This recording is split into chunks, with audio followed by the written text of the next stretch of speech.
So this is Tim with the New Stoics, and I'm with my friend Anthony, or StoicViper as he's known on Twitter. Say hello, Anthony. Hello, everyone. My name's Anthony. I'm a writer for our magazine region, and I've recently started contributing to Jerusalem Post. I sort of focus primarily on politics, but I have a love for philosophy, hence is why I'm here. It's really good stuff. I put his information in the description. He's a great writer, mostly with the Turkish Kurdish situation, and he's got some great insights on that. So definitely check him out. So we obviously we're both Stoics, or aspire to to call ourselves Stoics, I should say. Mm-hmm. So what brought you to Stoicism in general?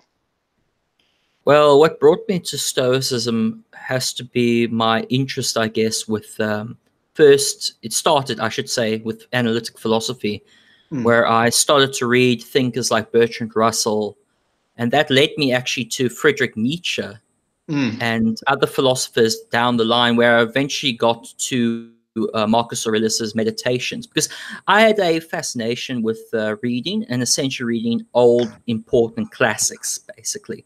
And that got me towards Marcus Aurelius, where I read his Meditations when I was about 16 and 17. And actually in university, when I was studying literature and writing, I did a presentation on Stoicism, and that sort of piqued my interest a bit more into it, because it's very interesting philosophy. It is. It's probably the closest kind of philosophy, besides maybe cynicism and Nietzsche's rise to power kind of philosophy that's relatively self-help, I would say. Everything else is kind of like, well, you kind of figure it out as you go kind of thing. Yes. And especially when you hear the histories of a lot of these people like Epictetus and Marcus Aurelius, and they're very interesting people, and they live very interesting lives. So just learning about Stoicism is it's pretty amazing. Like I almost don't know how these people existed. To have all the patience and to live the lives that they lived, it's pretty amazing. It was a different time back then, before the rise of social media and the mass consumerism, and that you have people living quite simplistic lives. You have different schools of philosophy, as you mentioned, Stoics, but also the Epicureans and that, who each had their own take on virtue and on what is considered a noble pursuit. I mean, a virtuous life, essentially. Yes. And I've always found the Stoics, as you mentioned, is it Epictetus, or if I keep mispronouncing the names and that. But, no, I assume I'm probably butchering his name. I just say Epictetus, but I'm probably, because I don't speak Greek, I'm probably butchering that.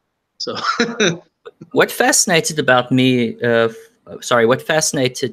me about him is that when you look at what he meant by virtue and what is considered matters of indifference, essentially, where you have things like lust, jealousy, and all this external desires of the flesh, they are mere, if you will, distractions that lead to destruction. And the aim of a Stoic's life, essentially, is to pursue virtue in the individual's experience through logic and through just, I guess, a refinement of their understanding of the world and how to respond to it, which is a very interesting concept. It's a very, I think it's been inspired a lot of others, philosophies, a lot of other religions like Buddhism, who takes certain elements of Stoicism, if you will. Yeah, I think with Buddhism and Stoicism, there's definitely some parallels, especially with that certain desires of the flesh are definitely they're not considered to be immoral, but they're definitely considered to be amoral. They're not important. They're not, that you may have to endure them, but they're not necessarily things that you should. So that there is a lot of conflicts with the Stoics and hedonists and with the Epicureans. So yeah, but yeah, there's definitely some. I would say with Taoism, there's a lot of parallels, but it's almost as if they kind of reached the same conclusion in totally different ways. But yeah, there's definitely some similarities. That's especially with the Stoic meta ethics. I mean, metaphysics. It's very, very similar. It's almost creepy. Yeah, it's this, which actually, funny enough, that's why I found a lot of, I guess, a little bit overlaps in sort of the philosophy of natural philosophy. At least it's more not methodological, more metaphysical approach, where you have things of the universe being connected with us. We are part of the universe, basically, and that we form an important piece of the universe. And that harpens back, because that comes originally from Carl Sagan, who's got it from the Stoics, essentially, which are a part of the universe. And because of this is that things that happen in the universe should not necessarily be worried about. You just have to prepare for them. Yes. No, and and it goes without saying that, being in my position and being an atheist and being a Stoic, I've had to kind of consider the view of the universe or the view of providence in the Stoic framework in a different way, because it's not as simple as, with the Christian God or, the Jewish God. It's a lot more complicated. It's not, I can't really say without a doubt that this universe, this living universe concept that the Stoics and the Cynics came up with is necessarily wrong, because it's quite eloquent, and it kind of goes with the ordered universe framework within physics right now. So exactly. It's kind of opened my mind a little bit on that. I still consider myself to be an atheist, because I don't really consider, even if it was an ordered entity, I don't really know if you could consider it a god. But I say I'm relatively agnostic on that. I see.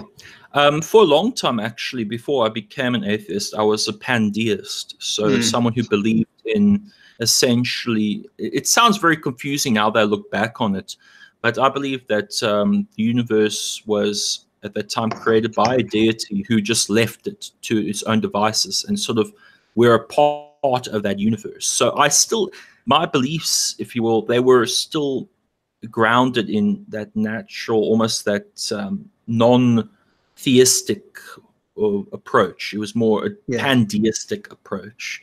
So that's why it was much more easier for me to, I guess, to shift towards atheism when I just reasoned it out, basically, that, there's no evidence or, logical step to conclude that there is a God. Just make sure that it's the universe itself, basically. Yeah, and I would say there's still kind of a question within, the origin of certain things. Like it's really, a lot of, I used to say without a doubt, that I was just, there's no question I'm an atheist about this and that and this. And, once I look into, the ordered nature of the universe, I'd say I am an atheist, but the nature of the universe isn't as clear as it used to be. I tend to agree as well, because even with my reasoning out, there's some things that simply, if, for example, I only understand partial the science behind, the origins of the universe and all this kind of stuff, but to me, there are still a lot of unanswered questions. And even the questions of the origin of the universe and those things, they are intellectual pursuits from my perspective. it doesn't really address, the now and what to do with the life you're living, essentially. It only frames of how you look at the world. But once you've done that, you need to establish a philosophy or a way of life that, I guess, not only can make you be fulfilled, but also to enrich the lives of others, I guess. Yeah. So, like, even if, let's say, even if there was a God, or even if pantheistic God existed, or, it still may or may not impact your life and how you interact with other people. Exactly.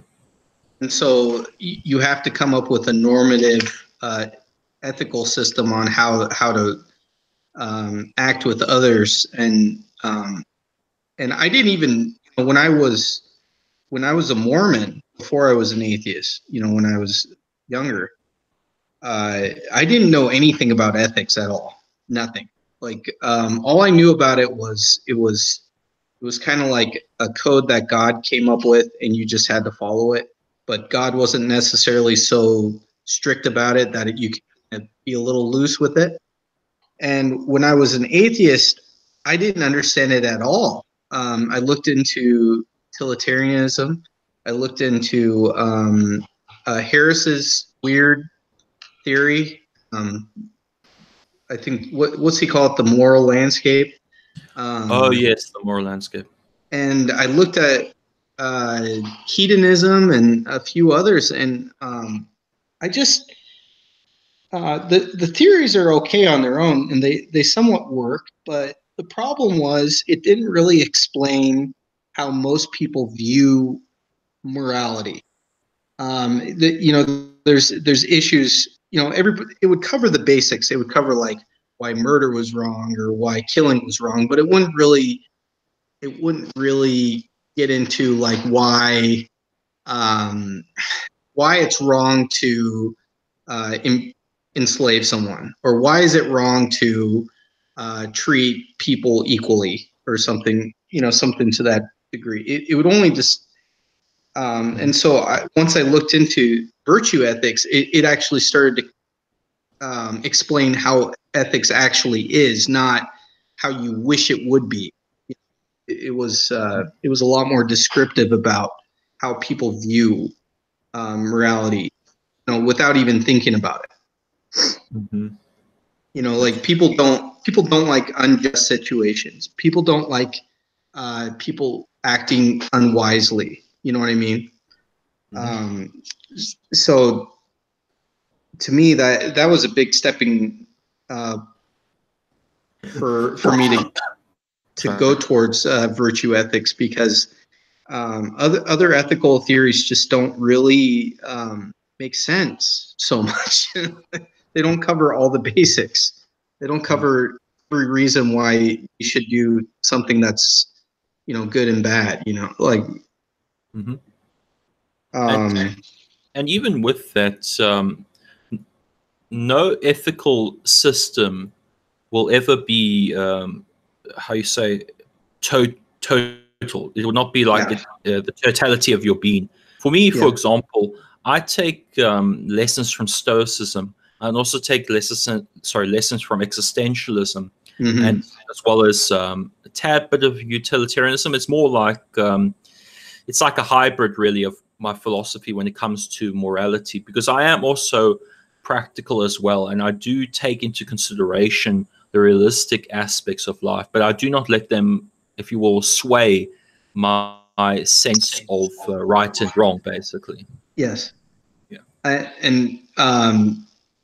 I'm glad you brought up existentialism, because what I'd like to do with my channel is I like to interject quite a bit of existentialism, especially ideas of authenticity, into what I'm doing, because I feel like there's too much from Stoicism that just kind of, when I talk to people about Stoicism, the first thing that they say to me is it sounds immediately like religion, or it sounds too structural, or it's down. And I the only thing I say is it shouldn't feel that way. You know, you should want to do these kind of things, and it shouldn't have to feel unnatural.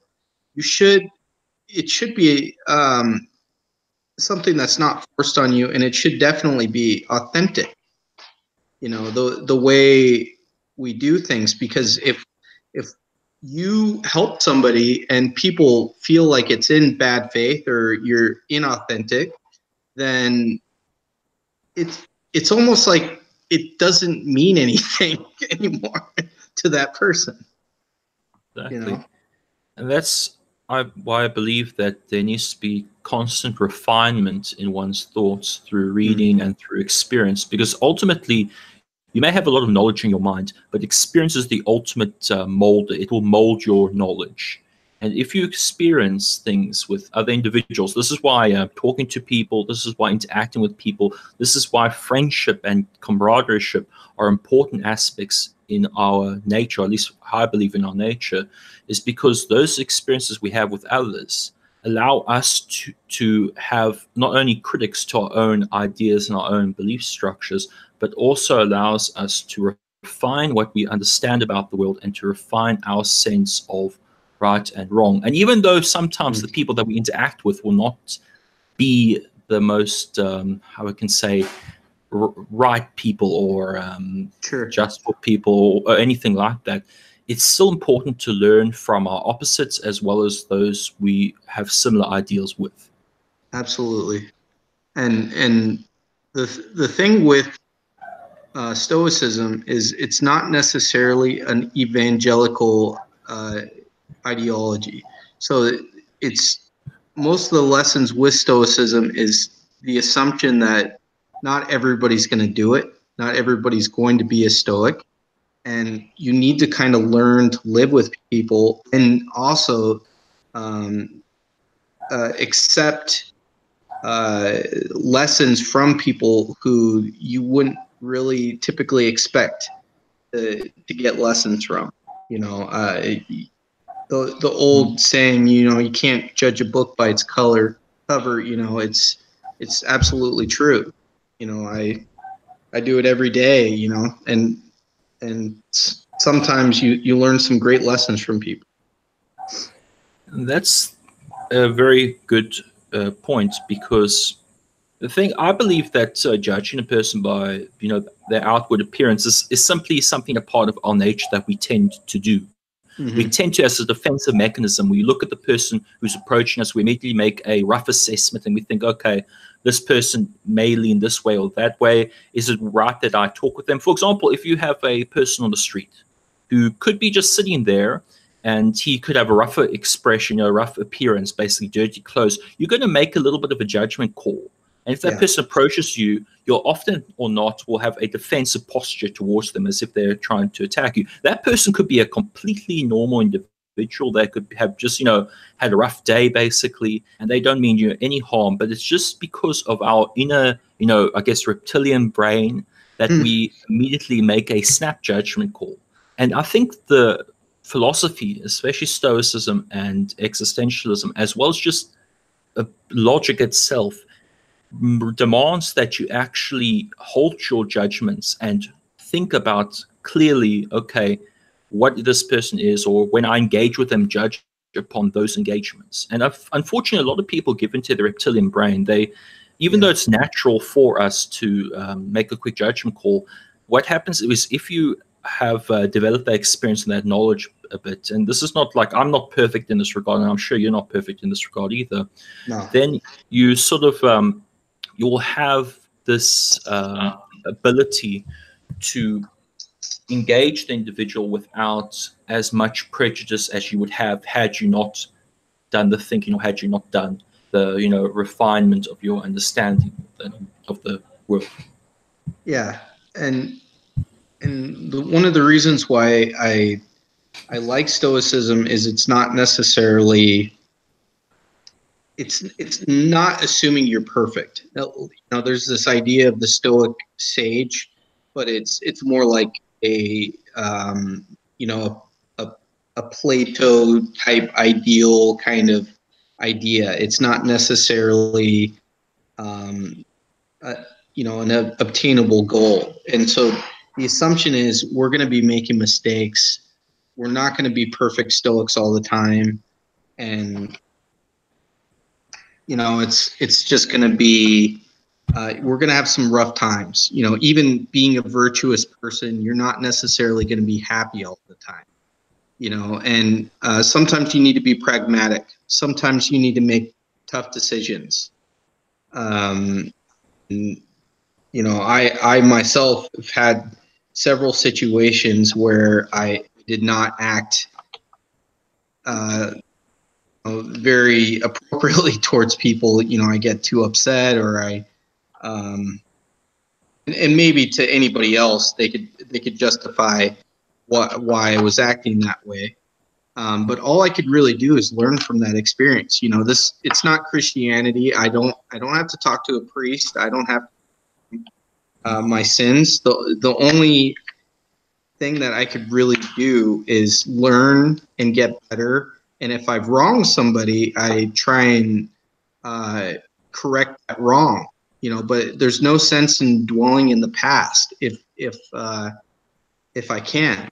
And that's one of the reasons why I like this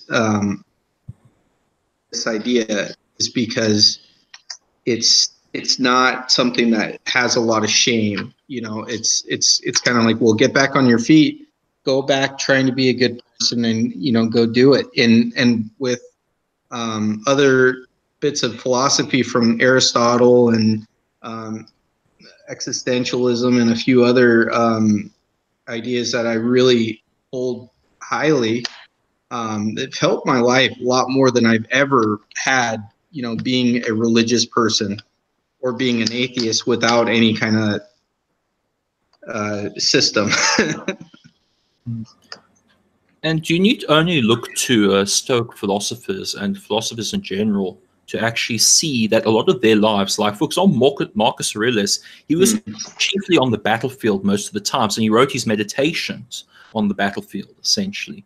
And there are passages within meditations that are very moving because it shows a humility, basically, and it's very hard to get that sense of humility that, you will fail, or, you will not necessarily be successful. And I actually, for anyone who really wants to watch, there's a man by the name of Alain de Botton.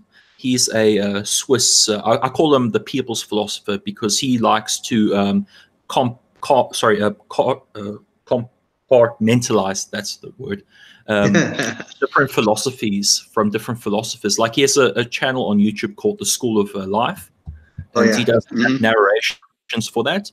He has a series that he wrote, a series that he produced in the 2000, basically, called The Consolations of Philosophy. It comes from his book, The Consolations of Philosophy, which is actually one of my first introductions to philosophy as a whole, which I actually forgot to mention. In that book, it has about 6 philosophers. It has Socrates, Epicurus, Seneca, Montaigne, Schopenhauer, and Nietzsche, basically. It has 6 of these philosophers, and what he does is he takes just an element of their life to sort of demonstrate their philosophy in action. So, for example, when it comes to Socrates, he does this episode and does a chapter essentially on populism, and how you don't have to be liked, or you don't have to be popular, basically, to feel complete. And it shows you through his life and his trials and his tribulations and his belief structures. And I believe that by looking at the lives of others, especially people who have experienced suffering, or, who've gone through that, because I believe that suffering actually is a very big molder of your sense of right and wrong, and your sense of faith, or at least ability, not faith in the Christian sense, but ability in yourself. Because suffering, it has this interesting thing, because when you have negative experiences throughout your life, those negative experiences can mold you in 2 ways. It can either make you a much more pessimistic or much more darker individual, where you have this revenge sense of life, that you want to get at the people who did you wrong, essentially.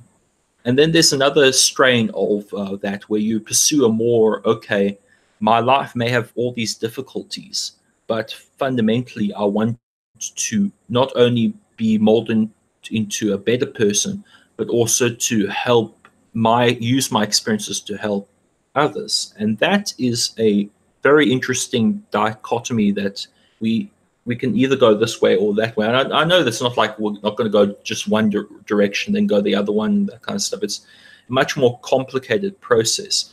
But one of my figures, for example, I hope I'm not stealing too much of airtime, but one of my central figures that I look for inspiration is a man by the name of, as we know, Nelson Mandela, and his life in prison, essentially. If you want to look at a person who really epitomizes Stoicism, or at least that sense of, everything will have its time, it'll have its place, and that you must keep strong, because fundamentally things are out of your control, and you need to be able to respond to it and refine yourself. Because his whole life story, as put in his book A Long Walk to Freedom, is I think it's probably one of the best examples of modern Stoicism in action. Basically, he may have not used like the same philosophers or the same people, but he had the same fundamental lessons as those philosophers did. He came to the fundamental same conclusions about life and about how to live it. Yeah, it's. I think there's actually quite a few figures that may have not have called themselves Stoics, but have taken quite a few of the metaphysics and the understanding of things within your control, things without your control, very well. Nelson Mandela. I mean, he lived a very chaotic early life, and he was lucky enough to have quite a bit of contemplation. And once he was released from prison, he was actually a better man. And you start to think about one of my favorite existential philosophers, Jean-Paul Sartre, and he mentions that the only way that we could really be free, hypothetically, would be almost if we were in prison, because we would be free of things, external things bothering us. We could just be free in our thoughts without too many external things around. And he was lucky enough. Mandela was lucky enough. I don't know if I should say lucky, but he was lucky enough to have that contemplation to really change who he was for the better, to be the great leader and president of South Africa eventually.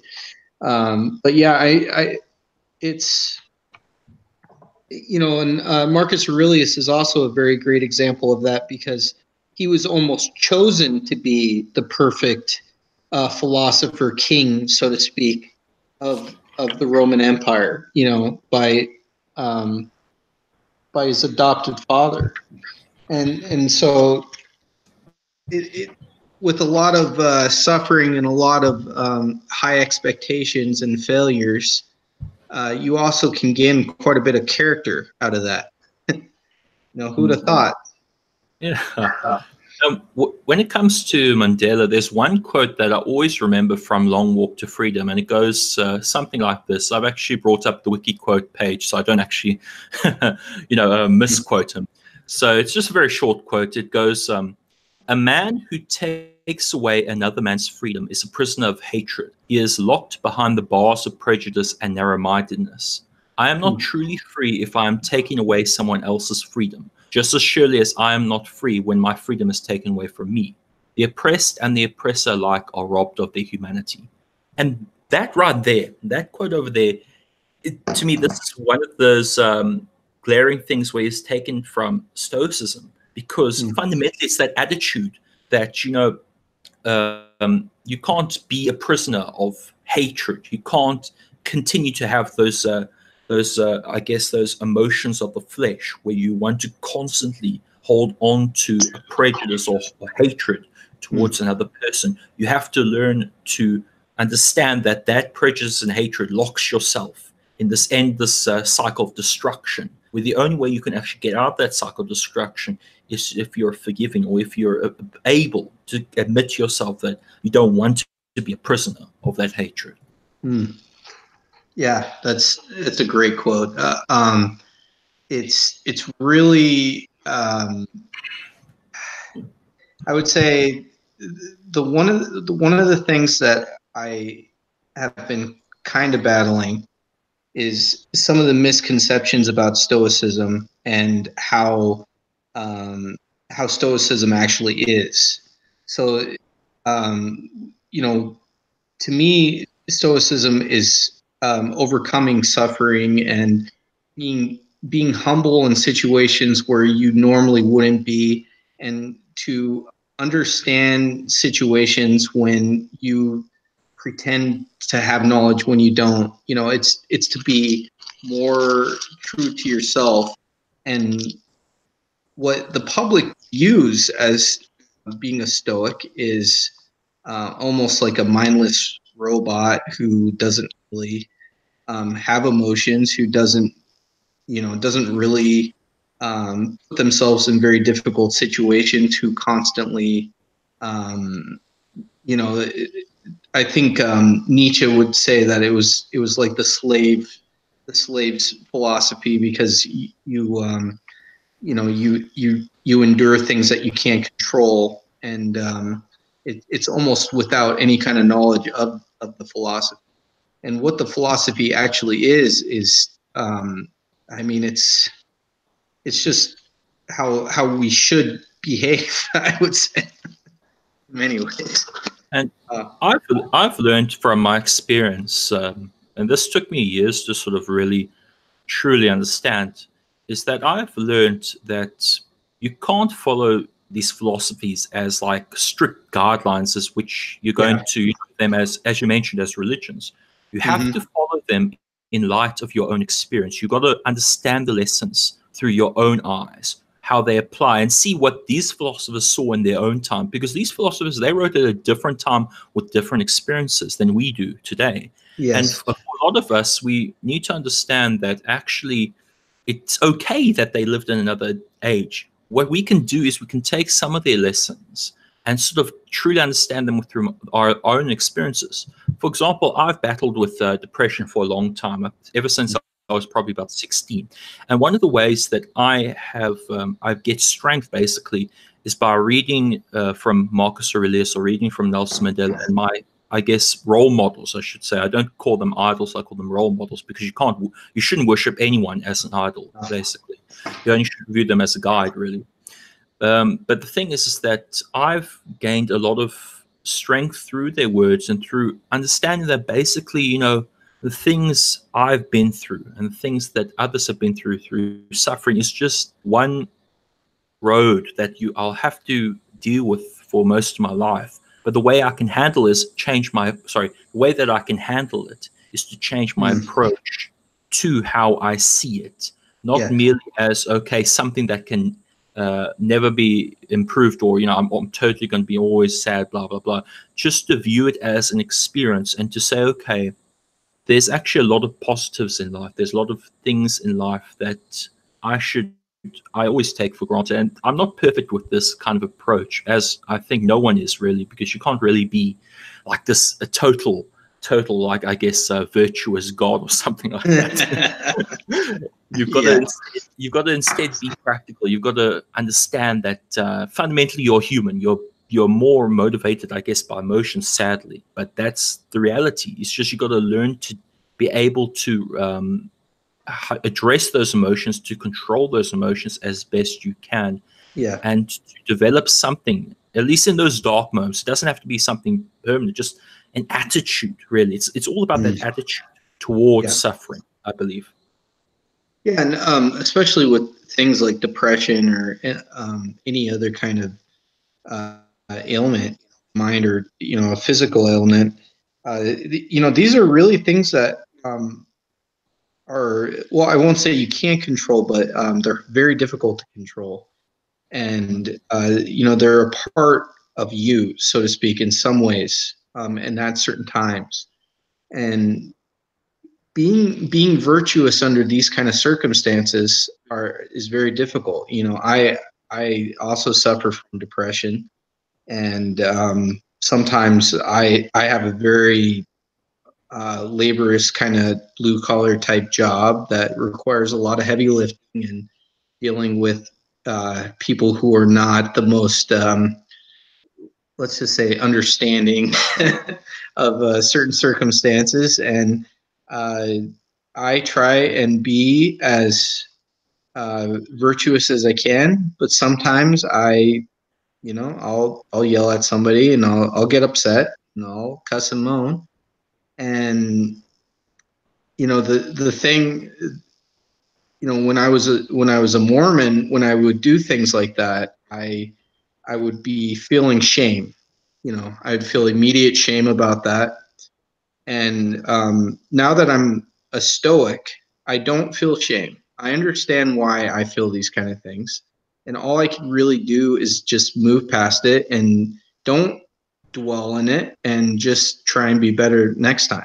There's not a day that I'm going to have eventually that I'm just going to look back on and say that was my greatest day.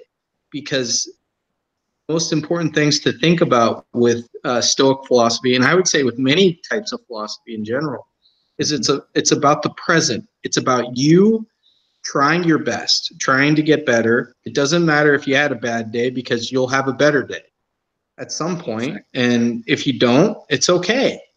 it's there's not a goalpost that somebody's going to measure up all your great virtuous acts, because all you're striving for is to be happy, is to gain a sense of happiness, or peace, or a lot of different kinds of a lot of Stoics will have a different kind of word to describe it. I call it harmony or peace, or I just say happiness. But as long as you're happy, and you don't have to be happy all the time, but as long as you're mostly happy, I'd say you must be doing something right. There's always a poem that comes to my mind whenever I'm dealing with suffering, and it takes you'll see when I recite this poem, actually, you'll see that some of the elements really of Stoicism and even existentialism, even though it's not called that, even though the writer, I'm sure, may have or may have not read some of these writers before and just have taken their own experience basically into this poem. But the poem's called Invictus by William Ernest Henley, and it goes like this, if you don't mind me reciting it. It's not long. Go ahead. So, pardon me? Go ahead. Yes. Okay. It goes, so it's Invictus by William Ernest Henley.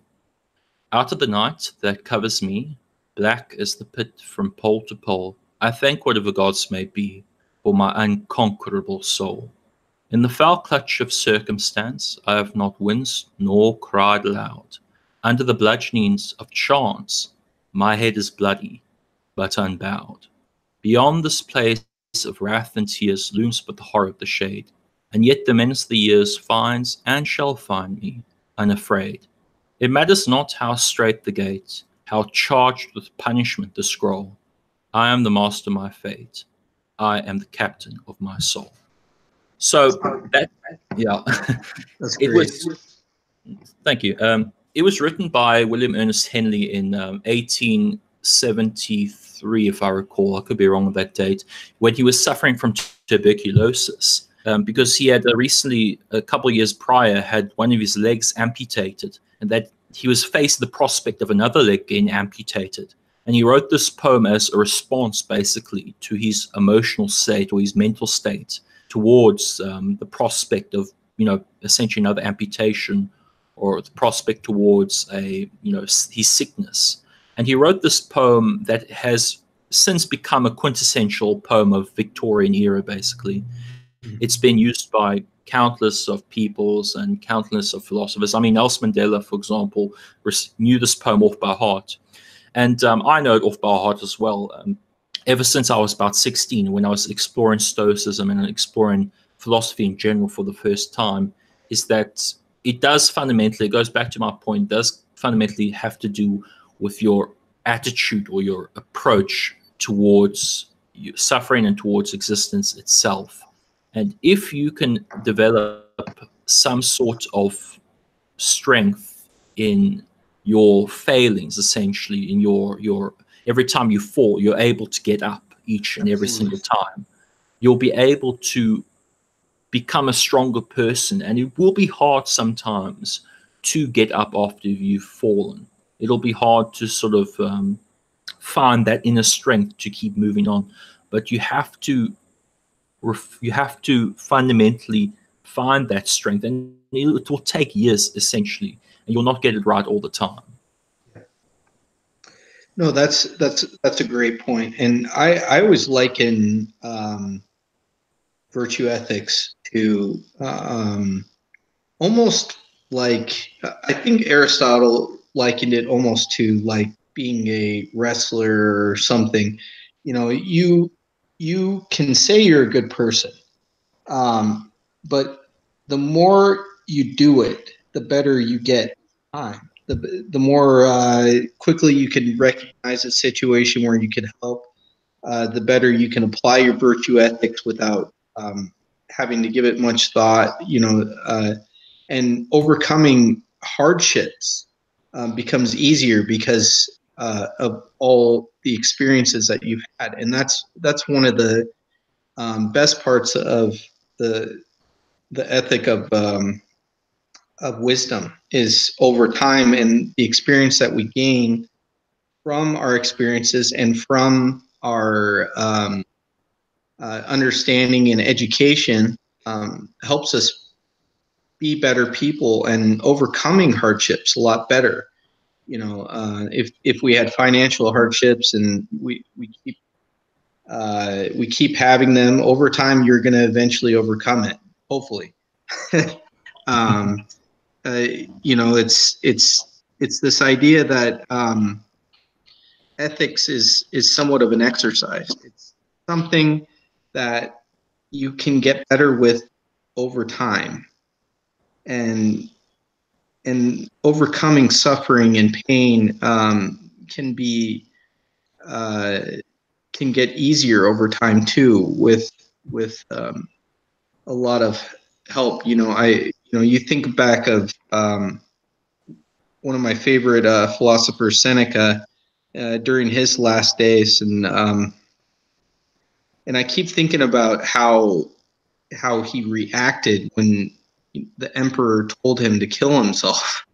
And he was a man who lived a long and virtuous life, and so for the emperor to say that it was his time to go, he took it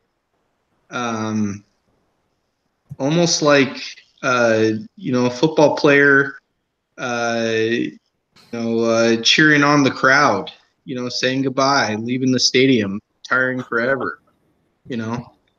It's he just took it, well, almost in a sense of gratitude. It's like, well, I know my time to go, and I know how I'm going to go. That is true. And yeah. Sorry, you go? No, go ahead. Yeah, I was just going to say that it's, I guess, the attitude towards even things like death it can be quite difficult at times, because even for me, like as an atheist, basically, or someone who just doesn't believe in afterlife, it still frightens me at times to think about the prospect that things will end, that things are going to end one day, and it's not very comforting thought to think about. But ultimately, I try, for example, my best not to think about it and to sort of accept that this is a reality. It's basically, there's no escaping it. You're going to die one day, basically, whether it be now or later. It's about your attitude towards it, fundamentally, that will either make you live a nice, prosperous life, or a dim, pessimistic life. It's ultimately, you are as I mentioned with that poem, the master of your fate and captain of your soul. You are fundamentally in charge of how you approach, and this comes from that existentialism a bit as well, and also that Stoic attitudes that okay, this is the reality, you're here now, what you're going to do about it. And this is, some have offered, as the Stoics have offered, ways of coping with it. And I think that we're just learning. This is why I believe that children, especially in education systems, and academic institutions, and even high school and primary school, should have some basic knowledge of these schools of philosophy, because I think it would help a lot of young kids, especially who are struggling in life with dealing with the issues and dealing with how they approach things, because it's a very hard, especially as young children, even though, when you're not really developed yet, you're not developed mentally yet, or you don't have the strength, or you feel you don't have the strength to get through things. I find that these schools of philosophy, at least for me, this is how I've even got through my depression, and that is by fundamentally reading these people and by reflecting on these ideas and reflecting upon my own thoughts, because it's not just about regurgitating one strain of philosophy or whatever. It's more about applying it, having the application, that normative part into your existence, basically. Absolutely. And one of the biggest reasons why I like virtue ethics is the whole meta ethics question is relatively irrelevant because of how it's you could just see everything in action. And I really like existentialism because it really describes how we react to almost absurd situations such as death. And Stoicism also is extremely wise towards how we deal with death, or how we deal with just things that we hold value to that we shouldn't. One of the, it's not an exact quote, but it's in Epictetus's book, the Enchiridion, that he describes, do you have a favorite cup? Did your son break it? Why are you upset? Surely there's other cups around. And I start to think about why we hold certain things into special consideration. And I know why, there's certain things of value that I don't want to be broken, and it would pain me if it did break. But when you really give it some thought, it's really absurd why we hold these things to such high levels.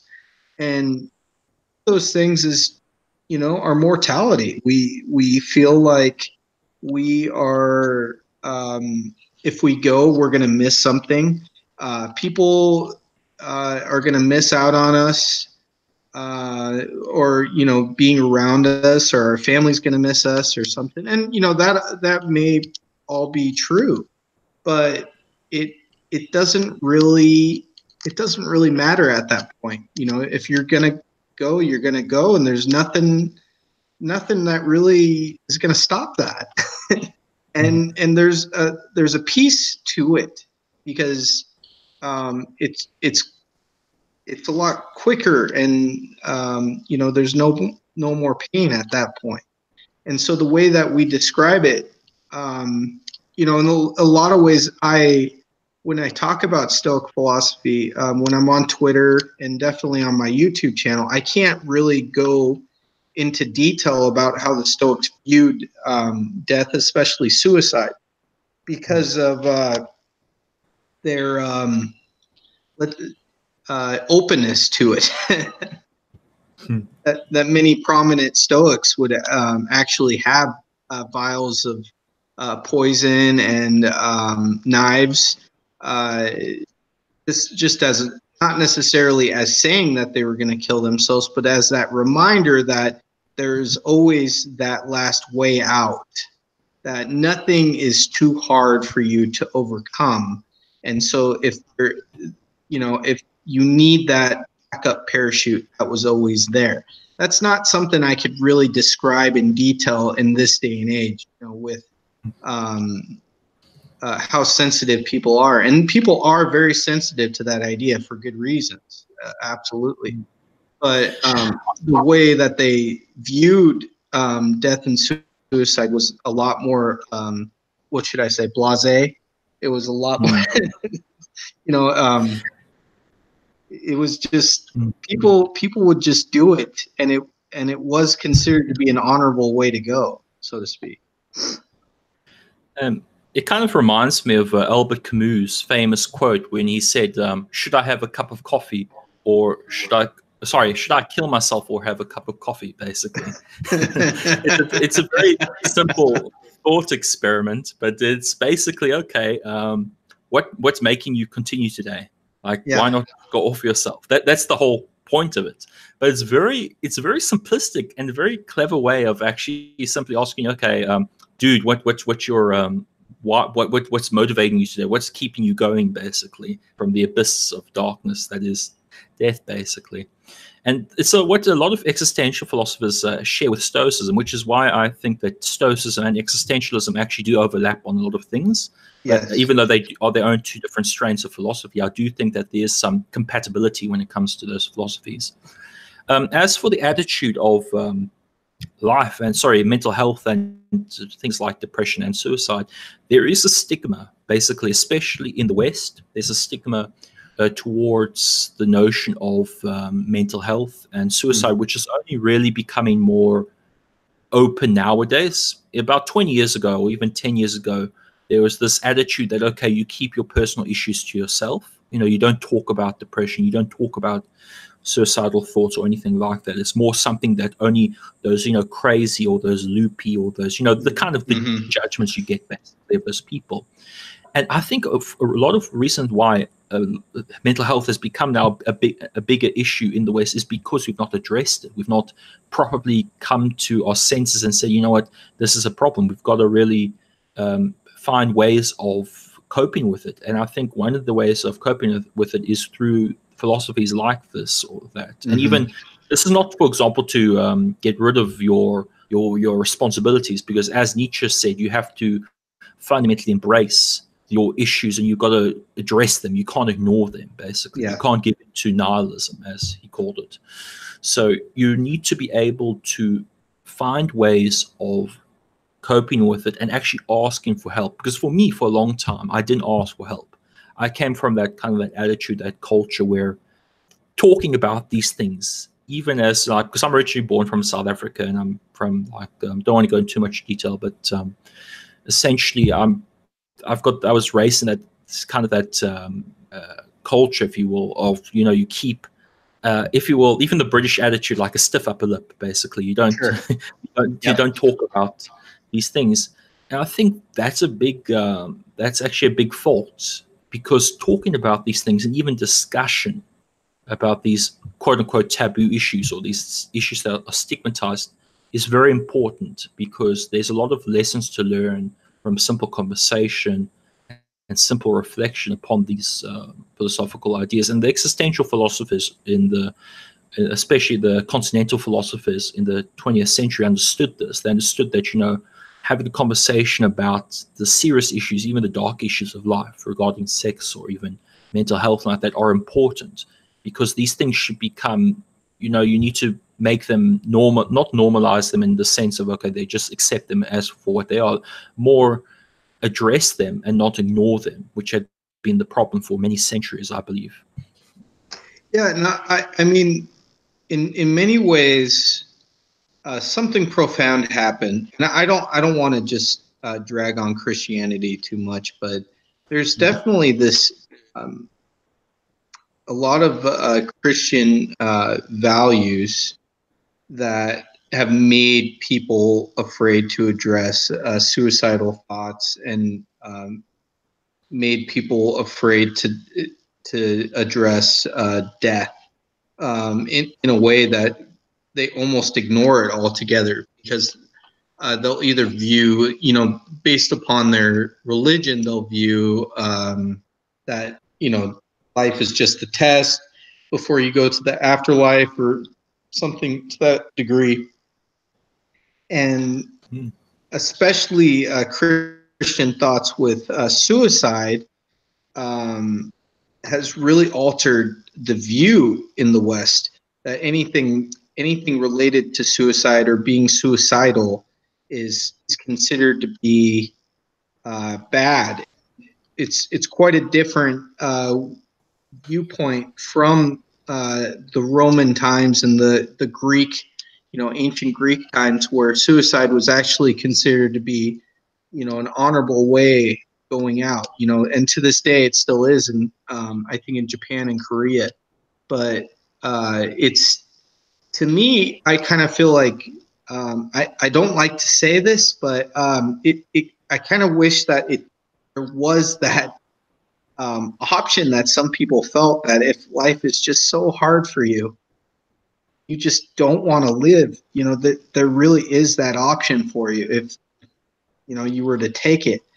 And this is totally different from people who are actually asking for a way. If people are saying they want to kill themselves, but they don't really want to kill themselves, they just need mental health, which is a really, really big issue in my country, in the States. Because nobody sees a doctor, nobody gets a therapist, because all these things are expensive. And a lot of times, best mental health advice that people get is from their pastor. and 9 times out of 10, they're not really educated enough to really answer your questions in a good way. So a lot of Americans are self-educated on depression and being suicidal in general. So it's a big problem here. And so, I really think, some philosophies could help, especially with Stoicism, because it doesn't need to stand on its own. You know what I mean? Like you don't have to just be a Stoic. You could be a Christian and a Stoic. You could be a Buddhist and a Stoic. You can be just, Joe Schmo and a Stoic. You can mix it with whatever you want.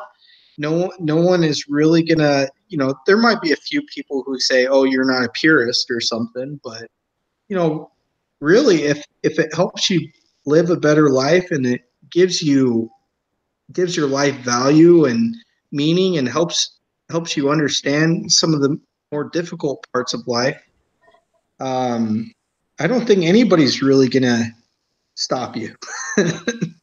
There's a quote. Sorry. There's a quote by Anatole France, who was a French writer writing in the late 19th to early 20th century, in his Revolt of the Angels, where he said, for the majority of people, though they do not know what to do with this life, long for another that shall have no end. This is sort of to address, basically, he wrote a book called The Revolt of the Angels, which was a satire on Christianity and on essentially religion in general's notion of the afterlife and other such concepts. And he hits the nail on the head. There's too many people who believe that this life is, just and passing to another better life, basically, who actually live in pursuit of another life, basically. So you have the more radical elements, the radical Salafists and so on, and you have the much more passive, I guess, Anglican or, religious individuals who believe that, this life is only temporary and there's a better life basically next door, or, after this one, which I think is it's a very dangerous idea, because you actually give up all that is bright about this life. Because this life, to me, how I view this, even though I don't know, there could be another life, or not, I don't know. But for now, what I do know and what I can see is I'm living in this reality, I'm living in this life, and I need to live my life to the fullest, not like in a hedonistic sense of, okay, let me go party and do all, just enjoy the pleasure of the flesh. No, it's more just realize that, you're living this life, basically, that you are the master of your fate and captain of your soul, but you also are living it with other people. And I think that, for example, for me, what makes I feel a bit more happier doing is when I actually help people. I know it sounds a bit corny, but I do feel actually better when I am helping people, because there was a long time where I've done some things which I'm not proud of, actually. I wish I could take back, and I wish I regret, but I've learned to sort of become a better person from those things that I've faltered on. And I do think that a lot of people do need to understand that, even though, yes, suicide, is an option, should be an option. But the thing is from my view, I believe that there's no logical or even reason to go down that path. There's always a way above your situation. That's why I've always been, even though people are dealing seriously with mental health and that, I've always been one to have this almost this, how we call it, I forgot what, I take it from Frankl. He called it a tragic sense of optimism, where you find optimism in the most tragic of situations, which is more molded, I guess, by realism and negative experiences, which kind of shape your way of viewing the world, where you no longer view it as, okay, sunshine, lollipops, and rainbows and that. You more view it in a way where you say, okay, yes, this world is full of difficulties. This world is full of errors. This world is full of faults. This world is full of mean, bad, ugly people who want to hurt you. But that doesn't mean that you can't enjoy this very existence. And that's the fundamental thing that I view. Is I try, for example, I've improved upon my writing. When I was 16, my writing was actually not that good because, of course, being 16, you're not going to be much of everything, basically. But I'm 22 now, and I've actually practiced writing for the last 6 years. And I've trained myself through reading, through reflecting, and through writing on various different topics. I've improved my sense of writing.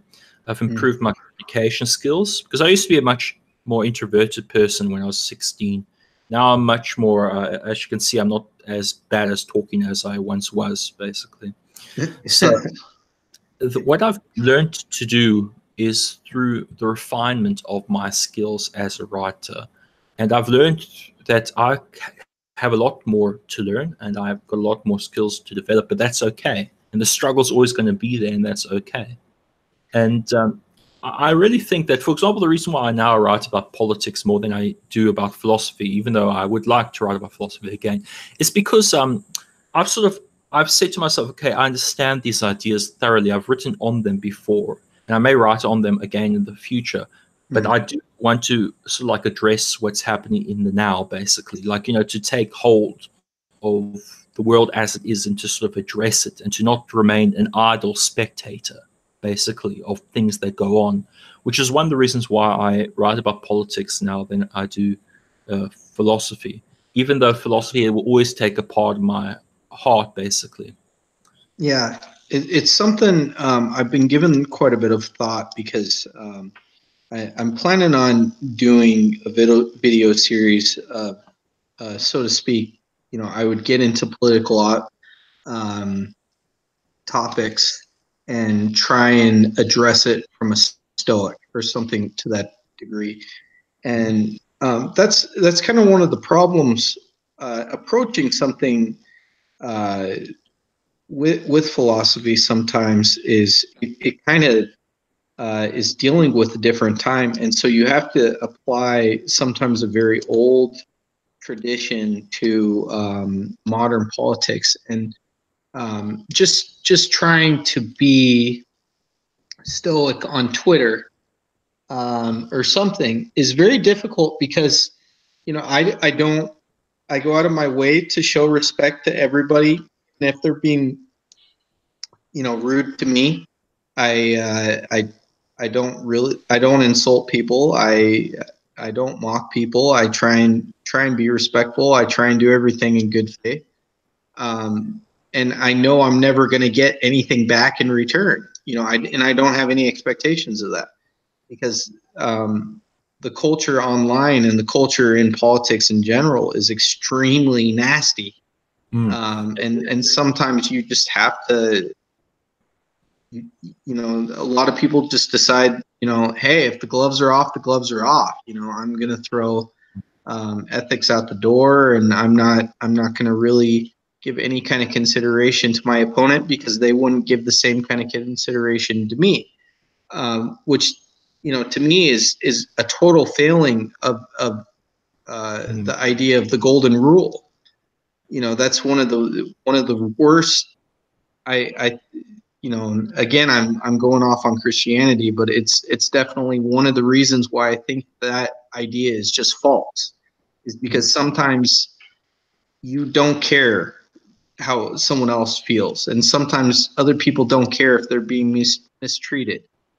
And politics is very important, and I'm trying my best to approach it in a very respectful way. But I can understand why a lot of people don't. Well, And and the way that you've been approaching it has been very respectful. A lot of your articles are very good. I really appreciate the writing and everything. well, thank you for that. The thing about my approach when it comes to Twitter and even politics in general is that I do adhere to the ideals of Stoicism and Existentialism, but that doesn't mean I'm going to be weak to, basically a weak person, essentially. I'm not going to be submissive. That's not to say Sure. I'm going to be like overtly aggressive in that. It's more in the sense that, for example, Marcus Aurelius, he was a Stoic, but he was also a general on the battlefield, basically. Yes. Nelson Mandela, yes, he went to jail and he had a refinement of thought, but he also was fundamentally a fighter and an individual who had a lot of struggle he had to deal with his country, basically getting out of apartheid and that. And it's the same with generals like General Mattis, for example, who has a copy of meditations that he has kept by his bed for the last 40 years, basically, of his life, since he was in military, whatever college that is. I don't know what they're called anymore, or something. The thing is that it's just that attitude where you actually see, if you look at a lot of generals, they have a very good reading sense, like especially American generals. I don't know about any of the Syrian or Israeli generals, is that they read a lot. They read a lot of philosophy and a lot of old classics, basically, and they read people like Marcus Aurelius, and you can see how some of these generals, their attitude towards warfare and even their attitude towards how they treat others, or that, it's very collected and very, but not to say all of them, by the way, but very reasoned out. And you see that there's this kind of like, okay, yes, I accept this philosophy and I accept and adhere to it, but that does not mean that I'm going to let my sense of justice and my sense of moral imperative get hindered just because I want to be respectful to this and this. For example, when it comes to my articles, I aim for informing people, basically. I want to inform the reader on an issue and also give my stance on the issue. And if you notice my writings, even from when I was a young person like that, there's always been the sense of, okay, it's wrong to allow a genocide to happen. It's wrong to just ignore it. It's wrong to be inactive. You have to be you can't be idle in this life. You've got to be active and in there. And that is very difficult. I understand, especially when it comes to the game of politics. You look at politicians, you see them as corrupt individuals, for example, most of the times, or, they're out for their own interests. And that is one level of politics that throws a lot of people off, even the general public. They may have especially in the States, you guys have a polarization when it comes to politics. You guys will, argue the extremes of things. Here in my country of Australia, we have a more apathetic attitude, basically. A lot of the people, they don't want to hear about politics. They already have this sort of like this, they view politicians as, that selfish guy over there, and basically. So it's more this kind of this apathetic kind of, okay, I don't really want to change things, but I don't like how things are, which I think is a very counterproductive way of doing things. For me, I come from my role models, I should say, are people like Nelson Mandela, and essentially people who have dealt with struggle their lives, and they don't give into that struggle. And to me, it's always not only a struggle with yourself, but also with the world around you. And those things will be continuous, but after all, it's your attitude to the way you handle it. And that's why I continue writing, is because, even though some people will not read what I write, or, sometimes the issues I talk about may go on deaf ears, to me, they are important. And to me, it's essential that I offer my thoughts in a way that's, doesn't, it respects the subject matter without making it a parody. Because the problem with a lot of, I feel a lot of political commentators, especially more big political commentators like in Washington, D.C. and that, is that they often don't respect the subject matter that they're talking about. Yeah. They may not necessarily care much about the Yazidis, for example, in Iraq or Syria. They may not necessarily care about what's happening in other countries around the world. They more have this attitude of, okay, it's far away. Let me write my piece about it, and let me get the money from it, and that's it. Sort of like I'll do occasional, sometimes conferences and occasional public talks, but that's pretty much the length and extent in which I go. For me, there has to be more, and I just feel like even with me talking about this, I feel like a moral imperative to do something. It's like in me, my body's telling me that I have a duty to it, even though that's a bit Kantian in some respects. It's more a dedication to a cause, if you will, not in an ideological sense, but more in a collected way. Sure, and somebody actually just reporting on something that's happened without giving their moral ideals a consideration and just explaining what happened is somewhat of a rarity nowadays. You don't hear it very much, and as here in the States, it's all grandstanding. A lot of times, it has nothing to do with their idea of ethics. It has a lot to do with sophism. People just using rhetoric as best as they can to damage their opponent as best they can, and I've grown quite disgusted with it, and I really wish there was a change in the state's system, because the way that we go about politics is almost like fans in a football game, because it's just, my side, I'm always going to root for my side, even if they lose, even if they're bad, even if they do bad things, I'm still going to root for my side. They're the hometown team. Of course, I'm always going to be a Republican. I'm always going to do this. And reporting and writing has reflected that attitude. So everybody seems to hate Trump, but their reaction to Trump has been the same kind of partisan attitude. People have got, they have this mindset that, we need to do anything necessary to get rid of this guy. And if we have to say that he's attracted to his daughter, if we have to say, these kind of things, we're going to do it. And I personally, I'm totally disgusted he's my president. I hate him. I hate looking at him. Hate's a strong word, but I feel like it shouldn't have happened.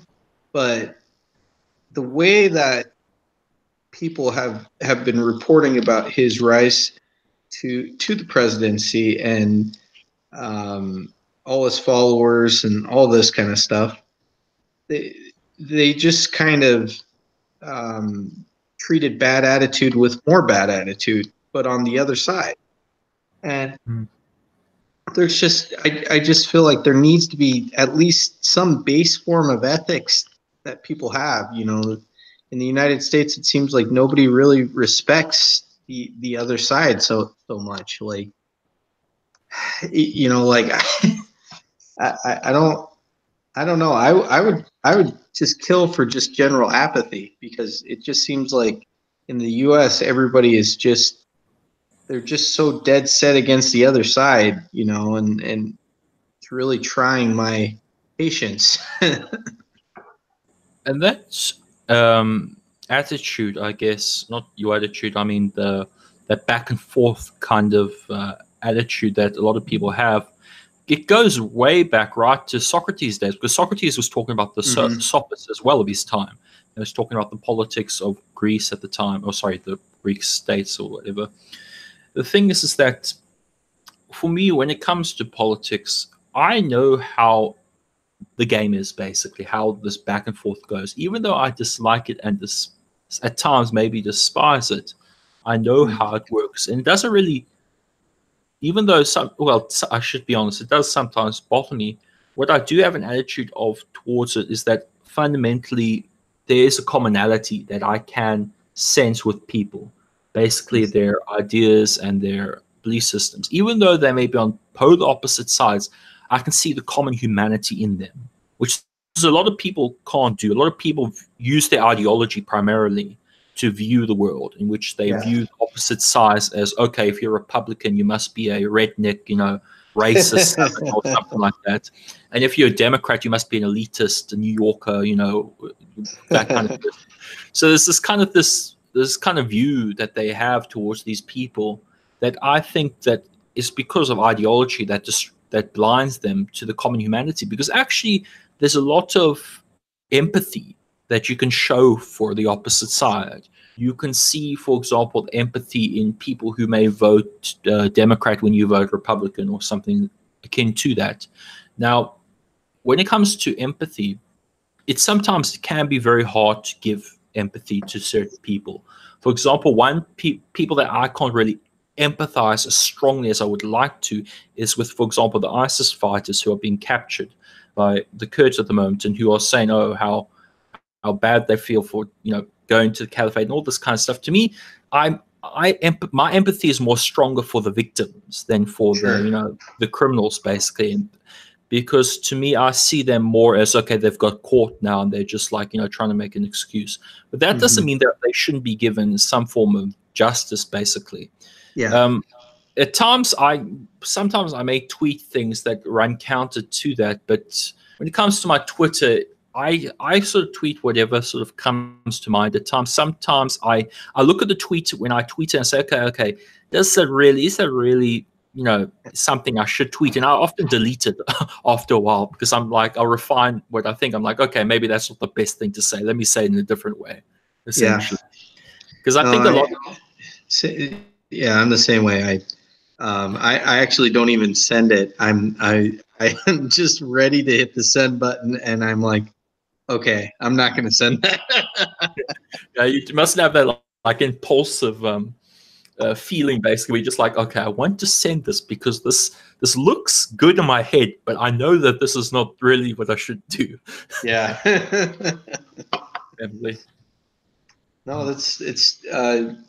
I would say Twitter is probably a very hyper realistic version of U.S. politics, except a lot of the extreme elements are just there. And you never, in your daily life, you're never gonna see neo-Nazi, just walking around, or you're never gonna see a bunch of communists, like just chanting and stuff.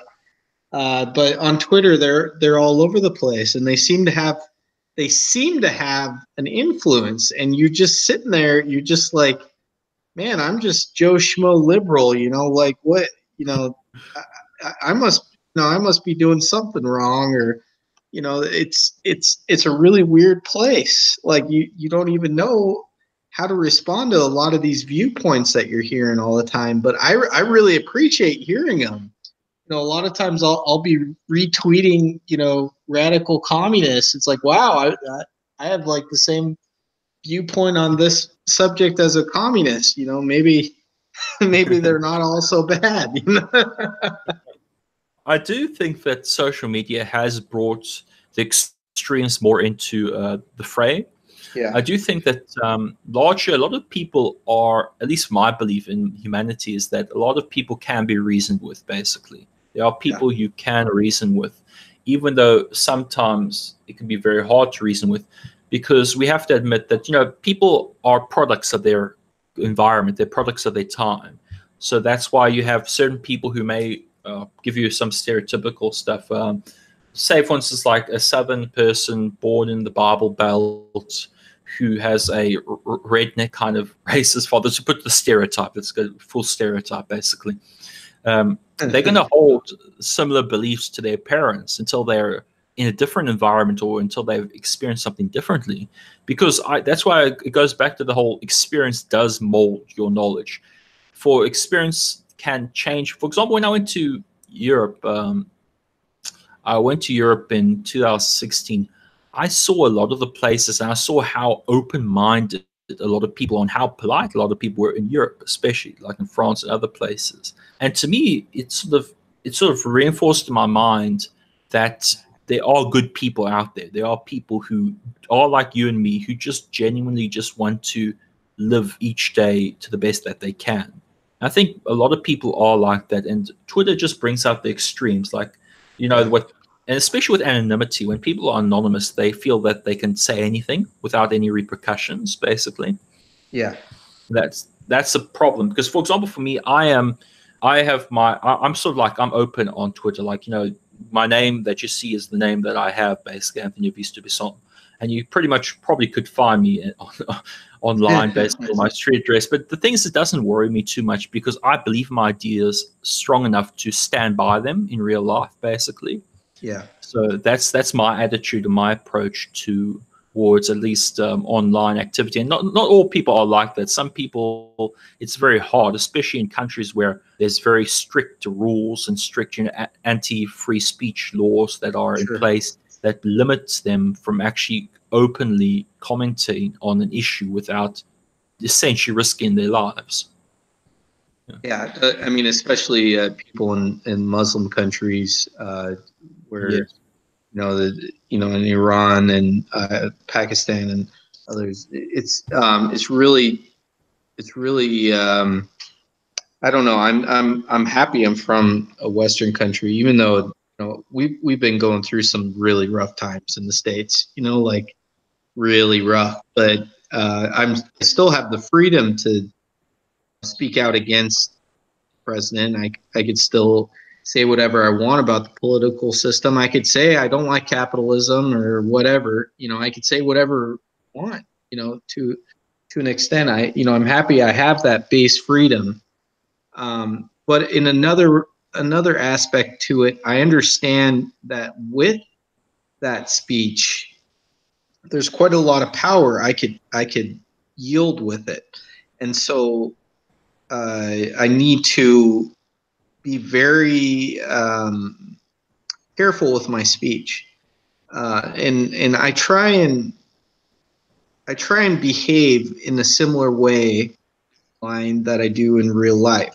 I act and say some of the same things. That's a very rare thing from what I've heard. From what people have told me is their personas online are quite a bit different from how they act, in real life. It's interesting also from a philosophical standpoint, I guess, when you look at the masks we wear online around the world, to different people. It's at least from an intellectual point of view, it's quite interesting to sort of just to examine that dynamic, because it is true in a certain respect, because let's be honest, we do wear masks towards people when we're interacting with them. We won't show our true self, because that true self is still personal. We need to feel comfortable and open with them, basically, to show that face essentially to them. But it is very interesting how anonymity has allowed for essentially people to essentially voice very extreme opinions that they either may have or they may joke about, like Poe's law, where they say that they don't believe it, but then you kind of question whether or not they do believe it. Well, with that, it's always in their back pocket, so to speak. So there's always a way out of having an extreme opinion. And but the funny thing is, now is the time where having an extreme opinion or doing something unfortunate sometime in the past, that's actually starting to hurt people. Definitely. Especially with the Democratic governor in Virginia in the States. He had blackface on at some point, and so he didn't do anything, so to speak, racist. I don't think there's any other accusations that he was racist. They just had this picture of where he was wearing blackface some point in the past, and that will actually come back to bite you. And I think I understand why a lot of people will stay anonymous and keep a low profile, is just to avoid those kind of situations, because we're in a situation right now where such minor things could cost a lot of public figures careers, in corporations, or if you're if you did something stupid in the past, before it just stayed in the past, now it could actually affect you. And so this is the best time, rather than any, to have a good ethical system that will drive you from doing those horrible things that might eventually come back to bite you. I do think it is a character assassination at times as well, because Oh yeah, bringing up past and stuff is mainly by political opponents. They use it as a means to assassinate the person's character, sure, essentially.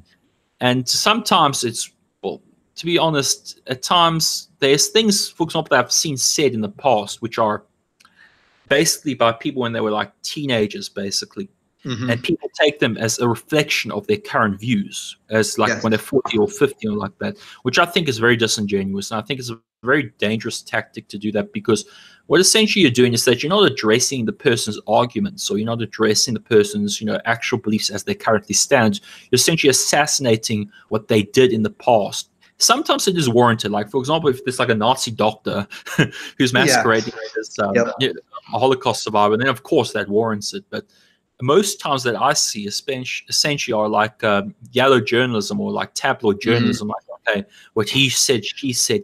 And to me, it's more that, also that blending of it goes back to the blending of entertainment with politics that you Yes, see, especially in the United States and the West, where because of consumerism and because of the nature of the social media and the nature of media in general, and what people's expectations are, is that they fuse the news with entertainment. So that's why they make it into this boxing match, essentially. Like, yeah, okay, this is what this person said basically 10 years ago. Do you hold that beliefs? Blah, blah, blah. What about your consistency? All these kind of questionings. It's like a show, basically. And I don't like that aspect of it, because it throws potentially good candidates who may actually be people who are good people. They throw them into a negative light, which actually has repercussions. It can destroy the person's life, yeah, especially, and also mental health as well. For example, like, I have things I've not done in the past that I'm proud of, and I've become a changed person basically over the years. But I guarantee you, there will be some people, if I ever had to run for public office or anything like that, who will use that stuff against me as a reflection of my current character, which is just because it's just become the nature of politics. It's become normalized, essentially, in political discourse, to character assassinate your opponent and like that, which I think is it's a very dangerous thing that a lot of people don't realize just how dangerous it is. And with the internet, especially, when you post something online, it's usually there for a long time, basically, where people can just dig it up whenever they want to and use it or weaponize it against you, which is something that a lot of people need to be cautious about. And even with what I tweet, sometimes I will never go too extreme to say too extreme views. I'll say things that are within the realm of reason, which it follows my philosophy and my understanding of a situation, where it's like in character for me to say this, basically, if I tweet it or something like that. For example, you'll never hear me say something very extreme when it comes to like make an anti-Semitic remark about, or even an anti-racist remark, or a sexist remark that's extreme in mm. intensity. So it's a very interesting and also frightening time, I guess, when it comes to just that whole discussion over politicians and their history, and even what we should be responding to that new environment.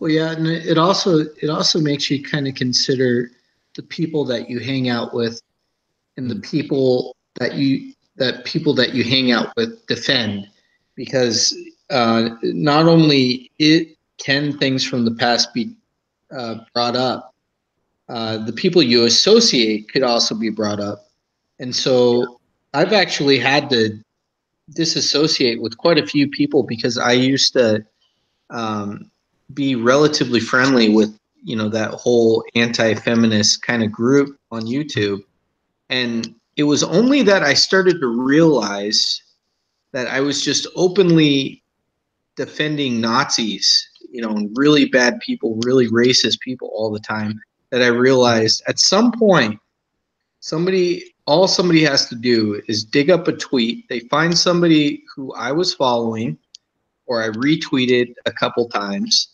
and all they have to do is just find me retweeting that person and then find something terrible that that person had to say. And I was done. That's all they had to do. And it's all about trying to, as I said before, assassinate your character and sort of like guilt by association. You know, the fallacy of guilt by association, where you may have associated one time with this group of people, and therefore it must be some indicative of your character if you associate with this group of people for a time. And I think that's it's a very dangerous tactic that a lot of opponents have used. I've had it done to me before as well. And at that time, I used to be much more sensitive than I am now, but I've become much more resilient to that kind of attack strategy. My best, best way of dealing with it is I essentially ignored it. And even at times, I turned sometimes to trolling the people who wanted to troll me, because I've had a bit of that experience. And it seems very like counterintuitive, basically, but it's just the strategies you have to dealing with those kind of attacks, because at the end of the day, you've got to remember those kind of attacks come from a disingenuous place. They want to actually hurt you, and that's you've got to realize that. And the best approach I say to people is just ignore them. Basically, ignore. Basically, and it works really well too.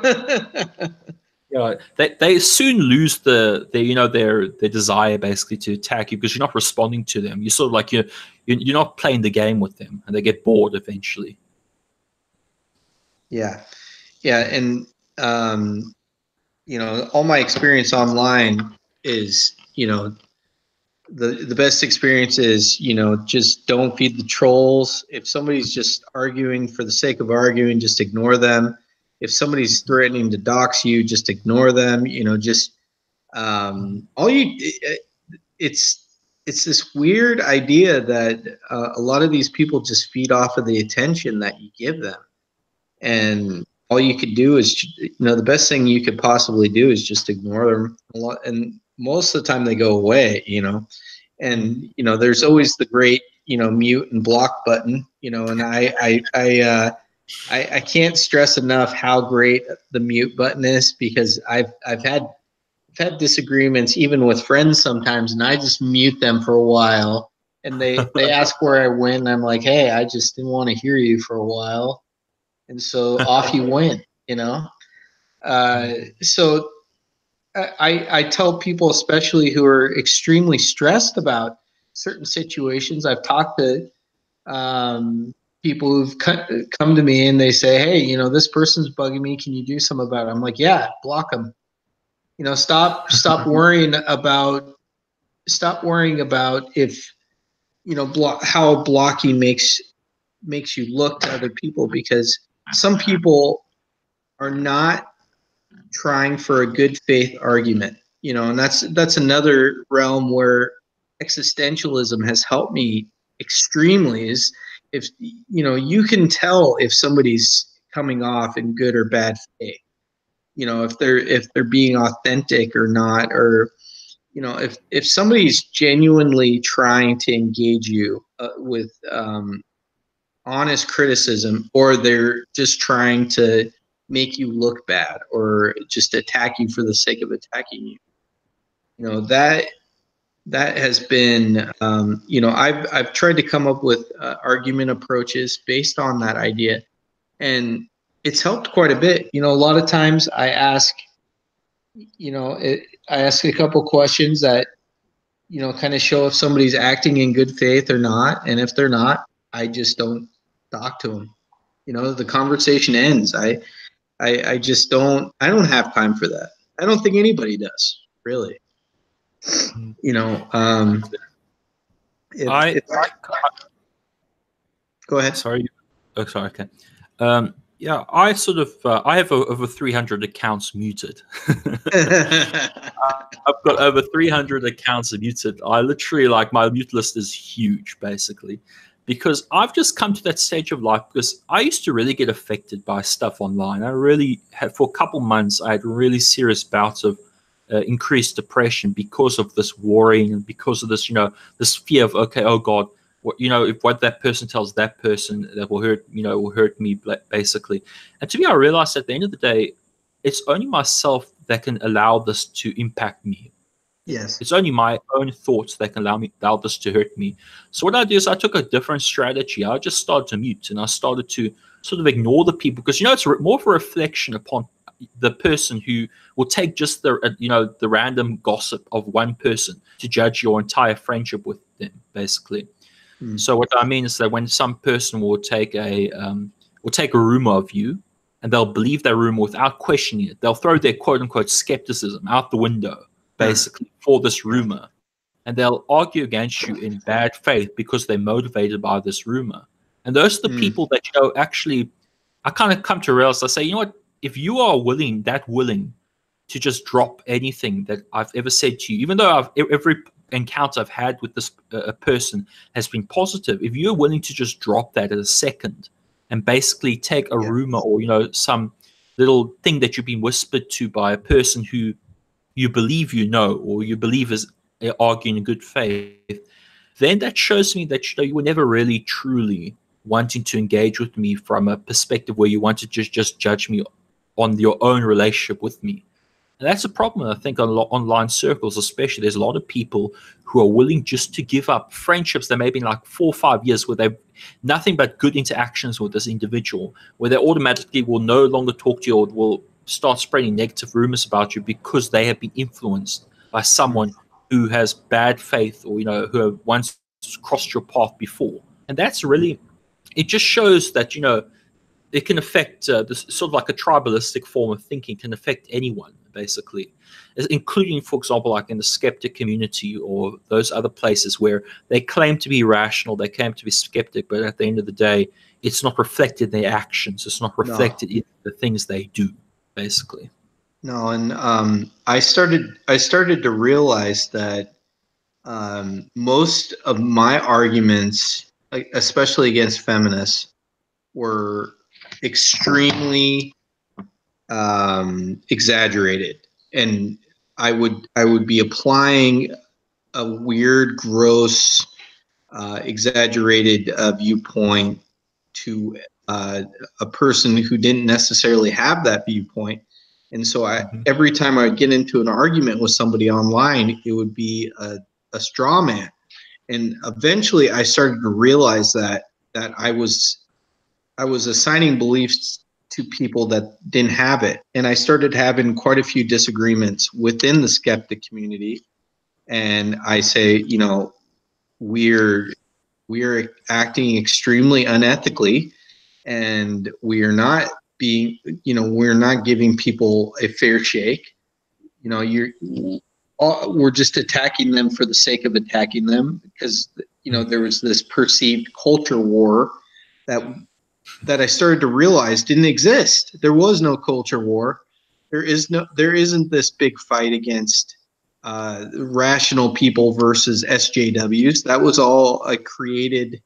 It almost kind of feels like a John Burt Society situation. The more I think about it, it was insane. And I, now I'm away from all that. I've had to slowly kind of back away from older relationships, and most of my longtime friends, though, I'm still friends with, and I will stay that way. But there's a few times that I actually have to say, hey, I'm not involved in that skeptic thing anymore, because it's like I'm just sick of playing like the feminists are trying to destroy Western society. It just sounds so absurd.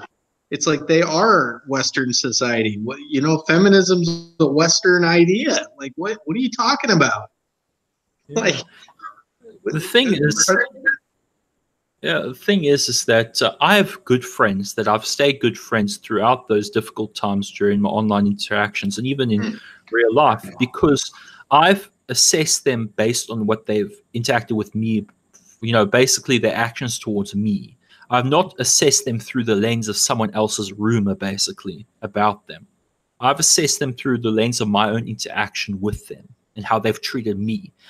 And if they treat me with respect, if they treat me as a normal human being, basically, as anyone should be able to be treated, basically, then that's fine with me. And they could have had like some troubled past before, but at the moment, for now, they are a good person in my eyes. Basically, what they do now towards me and what I see them towards others is fundamentally good, or may fundamentally be a positive thing. And that's why I've changed in the last couple of years. I no longer hang out with like big circles of quote unquote skeptics, and what I call them essentially is reactionaries. They react to progressivism and like that, which is, it's not the way you should do. Whenever you respond to something, you need to come at it with clarity. You need to come at it with forethought. You need to come at it with a clear head where you can actually say, okay, let me see what the arguments pose. Let's see what, the position of this individual is, essentially. You give the respect to that position, even though you may fundamentally disagree with it. It's sort of like an old thing I've learned from a writer by the name of Christopher Hitchens, who's inspired me greatly, actually, when it comes to my writing. Great writer. Yeah. He sort of said that you need to know that your opponents, this was during a Reddit kind of a Q&A thing, which I think is online still. It was during a Reddit Q&A where he said basically, when he was taught at Cambridge and Oxford, he was taught in debate where you have to be able to know the opponent's position well enough that you can at any time take their position and argue in honest faith in their position, basically. And I've sort of taken that those kind of steps when it comes to my understanding of position. If I'm going to debate anything, or even if I'm going to talk about anything, I need to know what I'm talking about. I can't just come at it with, oh, I have a kind of knowledge. I've just took a sprinkle of it, and now I automatically assume all of it, basically.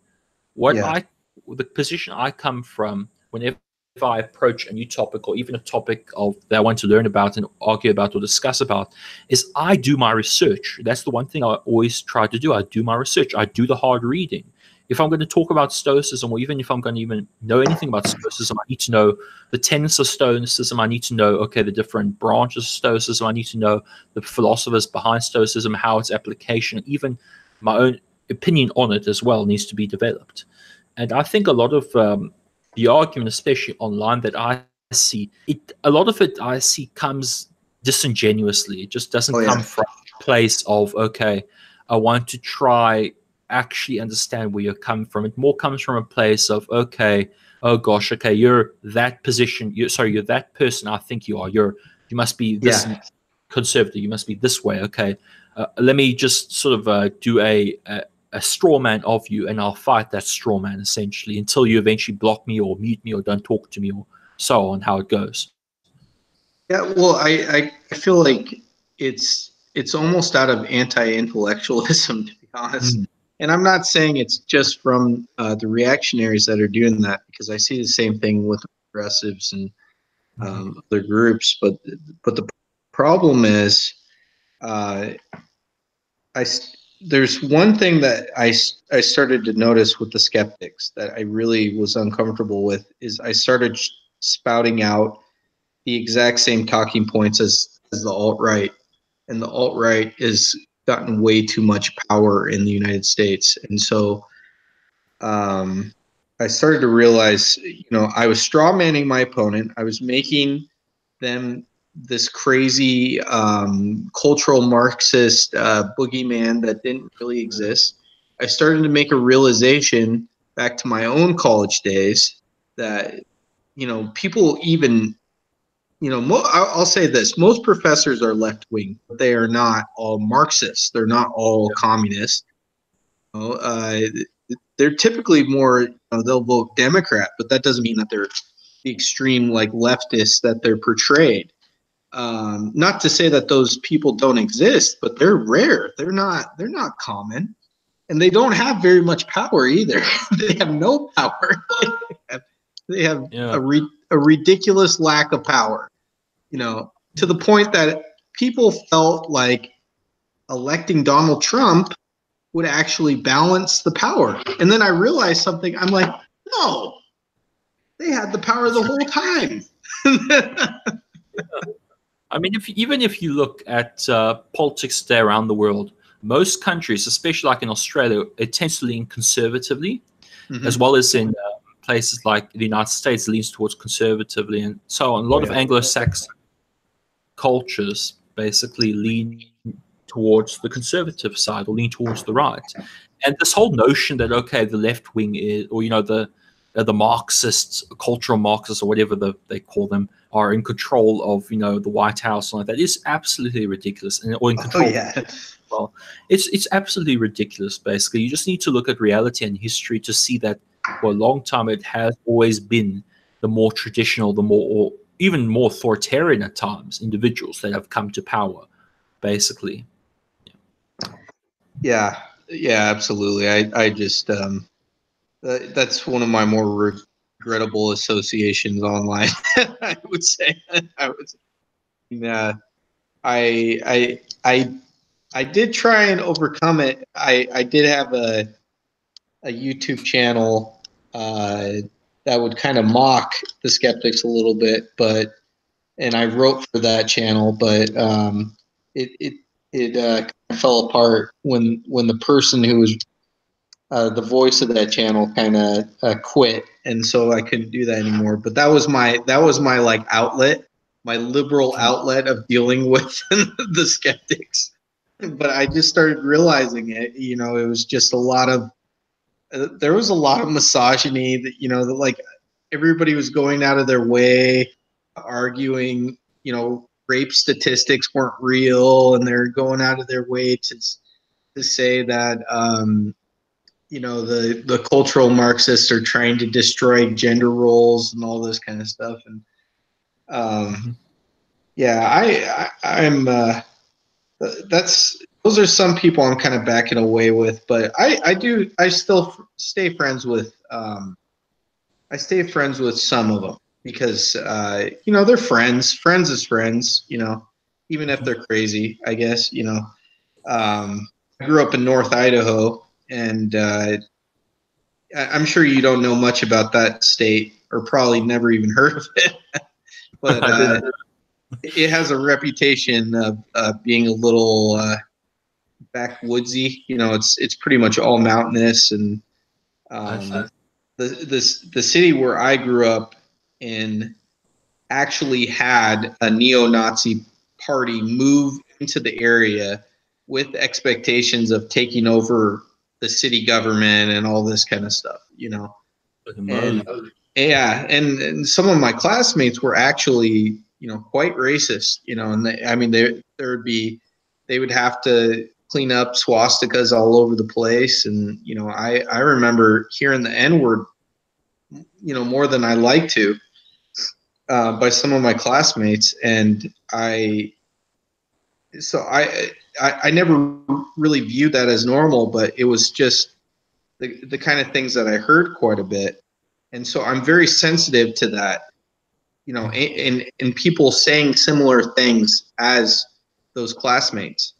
So I didn't realize that I was kind of following into the same path to the alt-right and neo-Nazis and all that kind of stuff when I was following in with these people, because I was using the same arguments that they do. I was saying the exact same thing, except not with such colorful language. Instead of saying the Jews, I was saying globalists. Yeah, it's sort of it's almost like a dog whistle for a conspiratorial language. I mean, I've noticed it also throughout my travels on, not on the internet, but also my understandings of politics, because I'm currently doing a double degree with law and politics international relations. So it's sort of like a part of my, I guess, my bread and butter to hear these things and to be able to recognize them for what they are. And you notice that it's just a carry on of a lot of old ideas and a lot of old paranoias that come from this tribalistic mentality of us versus them, which is inherent in our, in our reptilian brains. It's the defensive thing of, you view the outside and that. But this is why throughout every age, there has to be those who are willing to not only defend the people who are being victimized, but also to try and bring some form of clarity to the situation. Because, despite all these loud voices that you hear in politics and on the media, on even social media itself, there is a lot of reasonable people out there who don't necessarily have a voice or don't necessarily just talk because they think, okay, this is just the norm, that there's extremists everywhere, and that, this is the norm. I don't think that's the case at all. I think there is a very large percentage of people throughout the world who genuinely have good beliefs and who may just be fellow travelers at times, or may even just be misguided, or so on. And this doesn't go for everyone, but I just view the more positive elements of humanity than the negative elements. Yeah, no, I do too. I realize most of what people were saying wasn't necessarily of what they believed. I feel like I start to go back to my my religious days, where people are just, they're just chanting things, they're repeating things that they heard in church. It's more about this community aspect. I feel like it's actually something that affects a lot of atheists, because that's a good chunk of most of the skeptic community is atheists who used to be really active in the atheist community before it started to kind of die down a little bit, and it's because and I could be wrong, but I feel like there's this need for a lot of people to be a part of organizations or religions or something to kind of give people meaning, so to speak. And a lot of people they took to the skeptic community in the same way. And I don't think a lot of people actually believed a lot of the things that were being said. It was just a place where you can meet people. There was a lot of really fun meetups. It seemed like a lot of fun people, and they're partying together, they're meeting each other, and I think that's what it was for a lot of people. And I think that's how it was originally with the atheist community. When new atheism started to come about, with the Four Horsemen and everything. And once that started to die down, a lot of people kind of felt like, oh, I lost my purpose. I don't, I have no one to fight. I destroyed, the creationists. They're gone now. So what am I going to do? I remember actually the days back when I was 16. When was I 16? Probably about, I'm forgetting now, probably about 2012, 2013. I remember those days watching YouTube where you had, for a short period, for the longest while, you had YouTubers, basically skeptics, addressing the creationists. And then in 2014, late 2013, early 2014, there was a shift towards anti-feminism, basically. Yeah. You to people like Anita Sarkeesian, and you had pundits like Milo Yiannopoulos and Zargan Avocado, and those people who became figures in this kind of quote-unquote reactionary movement. And I believe that to me, I thought that, these ideas it made sense. But then when you kind of, you revise your thinking, you refine your thinking by reading and actually talking with people and actually looking at the other side, basically, from your own, you find out that, this is completely wrong. It's completely false. It's completely a bastardization of the individual that they're critiquing and the ideas that they represent. And now you see it mainstream, actually. I think it's become maybe oversaturated in the YouTube demographics, where you see even normal people who are not political, who never used to be political, like PewDiePie and all these other individuals. They jump on these bandwagons because it's a popular thing to make videos on, and so on. Yeah. And it's things like that you can just see how mainstream it's sort of become when it comes to the internet, and become normalizing those ideas. And you realize the figures of these movements, quote unquote movements, I should say, they are at most times they're disingenuous hacks. A lot of the time, they're just trying to either sell a book or trying to profit off of people's reactions, which is why philosophy must step in. Even this is where it comes Stoicism and even other things like that. Just pure reason needs to step in. And that's when people need to refine and think about what they're doing. And this took me a while to realize, and that's why I stepped back basically in mid 2014 after playing around with the ideas a bit. I mean, there was one time when I wanted to write a piece, anti-feminist piece, but I never did it. I stopped myself. Something inside me said, you know what, is this really what I want to do? And I never wrote that piece, basically. And I'm so glad I did. I didn't write it, basically. I'm so glad I didn't write it. No, yeah, it was wise, because I think the one thing that I never realized was calling yourself an anti-feminist is basically setting yourself up by calling yourself an asshole. Because most people do not view feminism as, the liberal school versus the the radical feminists, the third wave and the intersectionals. They don't look at it that way. They say a feminist is somebody who advocates for women's rights. That's all it is. And so if you actually say you advocate for women's rights, it's appropriate for you to call yourself a feminist. Now, any kind of situation like that, when I was hanging out with that crowd, I was just like, I was calling myself a feminist. I was, in the past, but once I started hanging around this crowd, I said, "Oh no, I'm an anti-feminist. I'm against them. I'm against that." And you would just get people reacting to me in the most crude ways. Oh, you're an asshole. You're a piece of crap. And I started to realize the perception of being against women's rights is extremely negative nowadays. And there's no way you could spin it. And so it's like, I started to read into feminism a little bit. It's like, yeah, I guess I am a feminist. I'm like an egalitarian feminist.